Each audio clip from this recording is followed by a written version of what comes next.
Let's stop and do an aside before that. What is the blessed hope? What is the blessed hope? The blessed hope is the hope of the second coming of Christ. You can't confuse that, because that's called a catchword, where you get the word hope and you got it in another context and you tie the two together. That's called a catchword in structuring literature. If you take the blessed hope passage and you tie it to the 144,000 not having hope, you're doing the wrong thing. Okay? That's taking a catchword and and it happens all the time in theology. The 144,000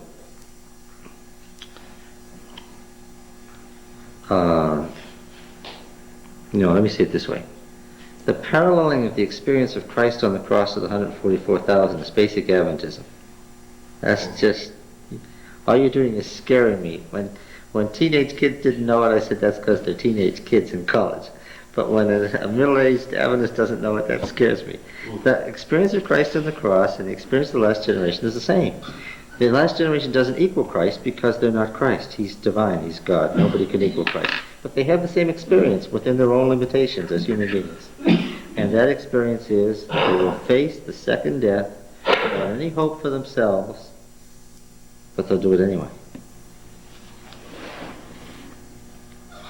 I guess logic confuses that for me sometimes. What is it that's not logical about that? I don't know how to say it. I don't know, why do I move ahead without hope?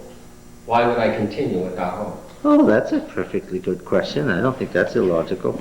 That's a good question. Why? We covered that last week, but let's spend some time on it. Why would the 144,000 stick with it then if they don't have hope for their own salvation? Why? That's a perfectly good question. Because they know it's right, regardless. Yeah. Because they're trying to vindicate God's character. That's right. So what happens to them is immaterial. As long as God is vindicated, that's their purpose. Without hope for themselves. For themselves. That's really being centered in God, not yourself. It's not basic to everything we've been taught to believe and everything the No, Bible it says to believe. The one main thing is to live with Christ and see Christ and be with Him. Above everything else, that's what you want. And we hold on to that. Now, how are you going to say that is the primary thing in your whole life is wanting to be with Christ, and yet say, if I can't be Christ, because once we die, without any hope? I mean, they just don't. That's what I have from it. Yeah. Oneness with God, relationship to God, and then they feel separated from God. They feel like their separation is going to be forever. They feel like there's something they haven't repented of, something that isn't forgiven. They know the probation is closed and it's too late now, and they don't have hope for themselves. Right? That's really miserable. That's, Well, when you relate it to the way Christ experienced on the cross, I can see that. yeah. And his whole life was unity with God, right? And it was when the unity was broken up that he was suffering. That's what the second death is, right? It's suffering, a breakdown of unity with God. It's the difference between logic and emotion, right? But do it because God's character is right, they know it, and they know it would be right to violate God's law. Just because they don't think they're going to be saved, it wouldn't be right to consciously and overtly violate God's law, so they stick with it even though they don't think they're going to make it. But Jesus died without the hope that we might have hope when we face that. No, he didn't die without hope. No. I understand he did. He Okay. passed through the second death experience Yeah. and through to the other side, as will the last generation. They will pass through that black moment into the sunshine again, just like he did. When he said it is finished on the cross, he didn't say that because he thought he was hopelessly lost. He said it because he had gone through and now knew That's right. the story was finished. At the Now he end, could see the at ending. the end, Christ knew that his sacrifice was accepted in the last moment. But he had died the second death that had killed him. He knew he was dying. Remember that the difference isn't death, because if you're dead, you're dead. The end product is you don't exist. It's the experience of how you died, what caused you to die. Right? And that's what the 144,000 will go through, an experience of facing death, knowing they're going to die, and knowing they're not going to be saved, but doing it anyway. Well, if we're laid to sleep, John, before, you know what I'm saying, the closing of probation, where then at that point we would be sealed. But I'm saying if we're laid to sleep before that time, I don't know, there's something about looking at death, if we can say it that way, that says I can hold on to Christ because I have that hope. I know there's something beyond here. That's a different And I'm going, experience. and I'm going to go to sleep before I'm sealed, so to speak. Yeah, that's a different experience. Let's pick on, I shouldn't pick you off. let's not pick on, right? Let's pick on Annie Smith. When Annie Smith died of tuberculosis, she said, in her last breath, I will rise in the first resurrection. And I'm sure she was right. She had that hope. Yeah, she had that hope. She wasn't passing through the second death. Mhm. She knew that she was dying and that she was going to rise again. Right? In fact, that's why she wasn't in turmoil over dying. Right? Well, don't we need that same experience? Now, you make a distinction between we. You're talking about now, and you're talking about the 144,000. That's what makes them unique. They That- are the group who experienced something nobody else has. Except for Christ. Well, they experienced the death of Christ. Yes, that's right. Let me repeat to you that sentence in Desire of Ages. Yes, Christ had often predicted that he would die and rise again. He had that hope. But then when he came to that moment, it says that he was now standing in a different relationship to God than he had ever stood before. Okay? It's one thing to talk about how it's going to be before you get there. But experientially, he passed into a new phase where he was separated from God, which he never had been before. Okay? Now the 144,000 will reach that phase, Same experience. yes. And it's one thing to talk about how we hope now, but it's another thing to say this is what their experience is going to be like. They're going to face death without any hope of salvation, but they're still going to do what God wants because that's what God wants. But what I'm hearing is our experience now will be different. Then Yes. Experience from now and experience then is two different that things. helps me understand. That's right. But I didn't think our experience would change. I thought it would be the same No. now, and then even after we were sealed, our experience would be the No. same. Christ's experience changed. From when he described only 6 weeks before his death, he described that he was going to die and rise on the third day, right? But his experience was different when he entered the Garden of Gethsemane. Something, said his soul was troubled, the great sword was piercing his soul. The disciples knew that something was dreadfully wrong, but they didn't know what. He was in a different situation than he'd ever been before.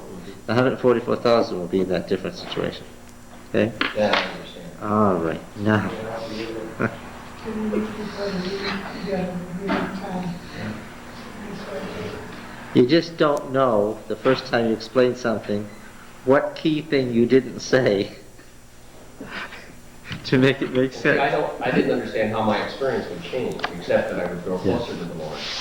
Well, that's true. But at a certain point, even though I don't know when the Lord seals me, my experience changes. There are opposites there. You will be close to God totally, but be separated from Him totally.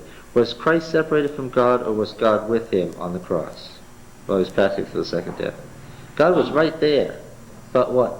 Unknown to him. He didn't feel it. It wasn't his experience. What has become life, habit, and practice, a life-centered practice, sustains you. Yeah. That's what character is. Yeah. It's what's characteristic. This is the whole argument that goes on in the Adventist Church about the nature of Christ. If you say that Christ had the nature of Adam before the fall, where there was no tendency to sin, then you can see why he didn't sin. Why? Well, Because he didn't have a tendency to sin. And then the argument would go, if Christ had the nature of Adam before the fall, and he didn't have a tendency to sin, then he's not really in the same situation that I'm in, and therefore how can I reach the place to go through the same experience? That's what all this argument is about. That's what Elder Andreasen was going crazy about in the 1950s, and followers of his have been upset about ever since. Now, in what Elder Andreasen said was Christ had the nature of man after the fall. That's not right either. Well, he had to have somewhat the nature. He could have sinned, but he chose not to. Yeah, but Adam could have sinned before the fall, too. See, Yeah. here's the argument. Get this. This is a trick question, and that's the problem. Did Christ have the nature of man before the fall or after the fall? Yeah, both.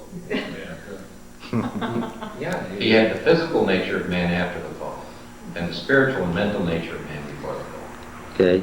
Man could have sinned. But see now you've got me as an analyst, you've got me trembling, because what did you just do? Like a Greek, what did you just do? You separated the physical from the mental and spiritual, which you Oh, yeah, and in there, I mean, that's different, but for my day and time, and that's what bothers me about this whole argument is, well, if he had this nature or he had that nature, the real fight here was not between a fallen man and Satan. The original controversy was whether perfect Satan could withstand, perfect Adam could withstand Satan. Okay, now if he had the nature of Adam before the fall, then he proved that Adam could have made it. But that wouldn't help on the question of how can the 144,000 go through the same experience when they've got a tendency to sin and he didn't. Here's, I think, the key, and it's all scattered all through the Bible, Mrs. White, but in her book, Confrontation, well, it's called Confrontation now. It was called originally Temptation or Christ in the Wilderness. It's called Confrontation now. It has been republished by the Review and Herald. It's just a little book. It's about the temptation of Christ in the wilderness. And in it, Mrs. White comments on this passage in Luke where it says that Christ was driven by the Spirit into the wilderness to be tempted by the devil. Yeah, that was really God doing that. Now, the comment there is that Christ was kept there in his human nature, starved basically for 6 weeks, so that he could be placed in our position. And Mrs. White makes the comment that we can read in the length of Christ's fast the strength of our perverted appetites. In other words, what did God do to him? He didn't naturally have the desire to sin from within him, right? He didn't have a fallen nature in the sense that he had temptations from within. Right? But now, if you take a person who's really a human being, and you don't give them any food for 6 weeks, what do they now have? From within. A week. Temptation. A tendency from within at self-preservation to survive, yes. This is also why he was almost irrational, why he was seeing things, and why the devil could tempt him, saying that he was Christ and Christ was the devil, or why he could be tempted to jump off the pinnacle of the temple. Why? Because we just know, all human beings, you don't give anybody something to eat for a while, and what do? They become hallucinatory, they begin to become paranoid, they become suicidal. Why? All they need is a niacin injection and they won't be depressed and they won't be suicidal. But if you take niacin away from a body for a while, what happens? The person wants to kill himself. Give him a niacin injection, they're okay. Now he had a real human body, he was a real human being. You put him in that situation, and God put him in that situation. The Spirit put him in that situation, so that he would be placed in the situation where we are, which is to want from within to sin. All right? Are you really explaining propensity here? Yeah. Christ didn't have any natural propensity. He didn't inherit a tendency to sin. No. It But said he had no propensity. naturally. Do we, when we come into the world? Oh, sure. A baby's totally evil. Well, that's what I say. We are prone to sin, Yeah, automatically. but he wasn't. Yes, but at these times he was placed in that situation. Now beyond that, he had some other temptations from within that arose out of his divine nature. But if he had the potential not to sin, and we do, then what makes he did have propensities toward it. I think he had a big advantage too. Yeah, that's what I'm talking about. I'm trying to answer that question. When Christ hadn't eaten anything for 6 weeks, what did he have? He had a propensity to do what the devil wanted him to do. That's what made it a temptation. The devil said jump off. He wanted to. With his whole being, he wanted to. From within.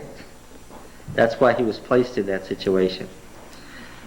Right? Then he didn't have an advantage. In fact, the divine nature made the human nature capable of continuing in greater suffering far beyond what a normal human nature could bear, Mrs. White says. It made the possibility of suffering under temptation, which is indescribable, Mrs. White says, in one place.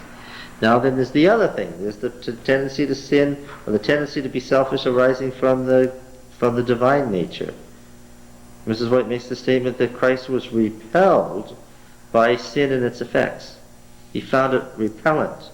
In other words, she uses obnoxious. The reason that Christ met so many demon-possessed people, madmen and so forth, was what? It was a trial to Christ's soul to be around sinful people. So what did the devil make sure? That his life would be filled with obnoxious examples of sin. So that what? Now any human being doesn't have this. Christ's perfect character, his hatred of sin, was constantly bringing him under stress. Why?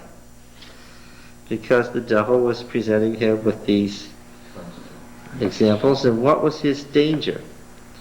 Mrs. White mentions it again and again in Desire of Ages. Constantly she mentions the temptation he had to just do what? Just Chuck it off and go home. yes, strike everybody dead and have done with it. And that was a temptation that you and I don't have. I can be very angry with you, but I can't strike you dead. And what would be the danger if I could? That you would. Yeah. So there's a temptation that nobody ever has to bear, that Christ had to bear constantly.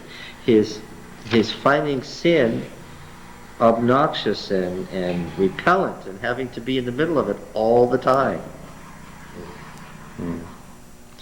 And so in discussing this point, what does Mrs. White say about the advantage business? Was Christ's situation better than ours in facing sin, or worse than ours? Worse. Oh, worse, she says. Much worse. Indescribably worse. She said words can't describe the situation he was in. No human being can understand it or ever understand the suffering he went through under temptation. Okay. Now then, let's go back to the plagues. Sorry, thank you. Yeah, no, okay. I didn't start that this time, Jim. No, you didn't. No, that's right. He said the words "blessed hope" the other night and got me going. I thought I'd never remember it. All right. Yes.